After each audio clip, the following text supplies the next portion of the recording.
그 새 정부 조각 인선이고 하면서 아주 조용한 행보를 보이고 있는 박근혜 당선인 말입니다.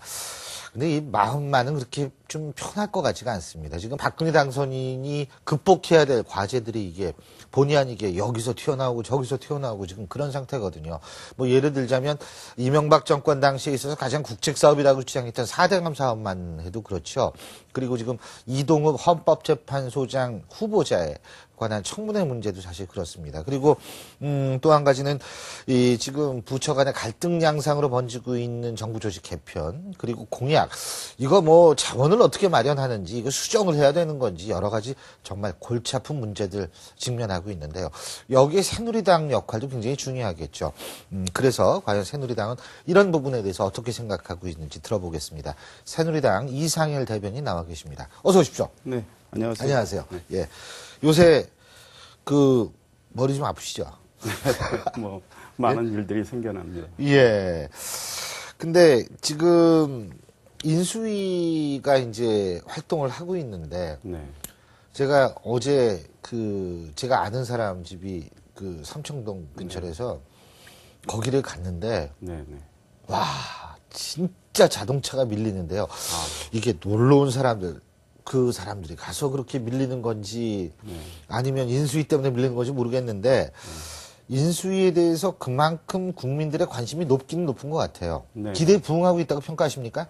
뭐 이제 5년 전 또 10년 전과 달리 예. 이제 상당히 차분하고 조용하게 이제 그 정권 인수 작업을 하고 있는 걸로 알고 있습니다. 물론 이제 그러다 보니 이제 뭐 보안 이야기가 있고 또 그러면서 이제 불통의 이제 지적도 나오고 하는데 일단은 이제 정부의 업무 보고가 끝난 상황, 그건 비교적 차분하게 잘 이제 보고를 받았고 그 과정에서 이제 결정되지 않고 가닥 잡히지 않은 것들이 막 튀어나와서 국민들께 이제 혼란을 드리고 또 오해를 드리고 이런 과정은 좀 없었습니다. 그러나 이제 좀 아쉬운 건 좀 더 이제 국민과 소통하고 하는 이런 모습이 좀 더 있었으면 좋겠다 이런 생각은 해봅니다. 최소한도 그 공인이 그만뒀으면은요.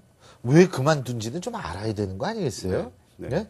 근데 도대체 왜 그만뒀는지도 모르고 어떻게 시켰는지도 모르고 이거는 조금 좀 곤란하다는 생각은 갖고 있거든요. 네, 저도 뭐 궁금한 게 많은데. 그죠? 저도 그러니까 제가 여쭤보질 않아요. 모르실 것 같아가지고. 네, 솔직히 모릅니다. 그리고요. 또 한 가지. 이 공약 말이에요. 이 공약은 물론 지켜야 되는 거지만 사실은 공약이 조금 이게 현실성이 없는 공약이, 그건 우리나라뿐만이 아니거든요. 네. 그러면은 그거를 수정하는 것도 용기 아닙니까? 어떻게 보십니까? 네, 그러니까 이제 일단 정신은 이제 박근혜 대통령 당선인 말씀을 하셨지만 예.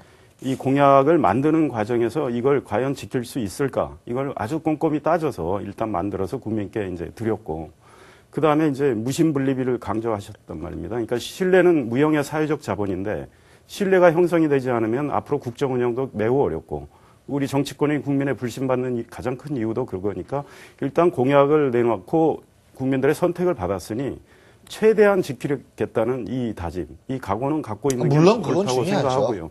이제 앞으로 과연 이 공약이 우리 이제 재정 여건상 이 정말 딱 맞는 건지 또 불필요한 공약, 무리한 공약은 없는 건지 이런 걸 이제 새 정부가 출범을 하면서 다시 한번 이제 검토를 해가지고 이제 우선순위 매기는 작업을 해야 되겠죠. 그러니까 뭐 선후 경중을 한 번 더 따져보는 과정은 필요하다고 생각합니다. 예, 그렇습니다.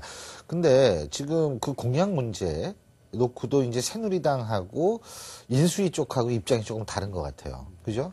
그리고 예를 들면은 좀 아까 진짜 모른다고 말씀하셨는데 뭐 이제 다음 주 되면은 저 총리하고 뭐 장관도 인선 나올 거 아닙니까? 네. 근데 그런 거를 최소한 2시간 전에 얘기를 해줘야 되는데 해주지 않을 것 같아요. 지금 어떻게 새누리당과 인수위의 소통 과정은 문제가 없다고 보십니까? 이제 인수위의 역할은 이제 지금 현 정부의 업무를 이제 파악을 해가지고 이제 잘된 거는 계속 이어나가야 할 거고 잘못된 것도 고쳐야 될 거는 이제 뭐 좀 털어야 되겠죠. 그래서 그걸 차분하게 이제 인수하려다 보니까 이제 이 소통 문제가 좀 지적이 됐는데 사실 당에서 이제 할 수 있는 역할이라는 게 좀 그런 면에서는 제한이 돼 있는데요. 앞으로 이제 이 정부 조직 개편안이 좀 더 구체적인 그림이 그려지고 앞으로 이제 그 뭐 인사청문회 과정도 있고 이러다 보면 보다 좀 당과 인수위 간의 좀 소통은 뭐 좀 더 활발해져야 된다고 생각합니다. 지금 정부 조직 개편안 말씀하셨는데 정부 조직 개편안만 하더라도 국회에서 이 문제가 통과돼야 되는 문제이기 때문에 당한테 조금 얘기를 해줘야 되는 거 아닌가. 근데 황우여 대표나 이한구 원내대표나 아니면 다른 분들은 모두 나중에 그거 거의 보도와 동시에 알았다는 거 아닙니까?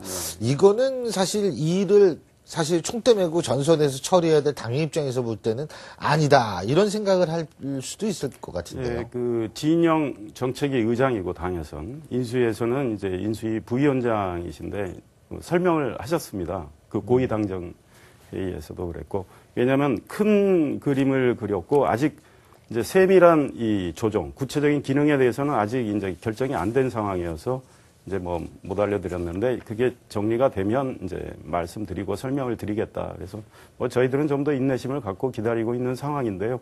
뭐 야당 경우도 이제 그게 매우 서운하다고 뭐 야당에서도 이제 목소리가 나왔는데 뭐 개인적으로는 좀 알려주면서 그런데 보완이 필요하니까 보완을 해주십시오. 뭐 이런 절차를 뭐 거쳤어도 나쁘지는 않았다고 생각을 합니다.